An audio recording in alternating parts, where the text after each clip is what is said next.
అది ఎట్టి పరిస్థితుల్లో వాళ్ళు క్షేమంగా ఉండాలని మీరు కోరుకున్నారనుకోండి, అసలు సమస్యకి విరుగుడు ఏమిటో చెప్పడం సాధ్యం కావట్లేదు అనుకోండి. సంప్రదాయంలో బ్రహ్మాస్త్రంగా చెప్పబడేది ఏది అంటే దుర్గా సప్తశతి, 700 శ్లోకాలు. దుర్గా సప్తశతి పారాయణ చేస్తే చాలు, అంత శక్తి.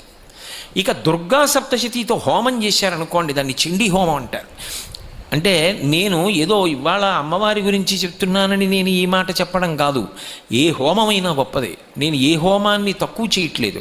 కానీ ఒక్క విషయాన్ని మాత్రం మీరు తెలుసుకోవాలి, సంప్రదాయజ్ఞులందరూ కూడా అంగీకరిస్తారు. చండీ హోమంలో మాత్రం అమ్మవారి యొక్క అనుగ్రహం మీకు స్ఫుటంగా తెలిసిపోతుంది. ఎందుకో తెలుసా? ఒక్క చండీ హోమంలో మాత్రం అన్నీ పచ్చి పదార్థాలే పడతాయి. ఇప్ప పువ్వు అదే పనిగా హవనం చేస్తారు. అలాగే ఒక్కొక్క అధ్యాయం పూర్తయిన తర్వాత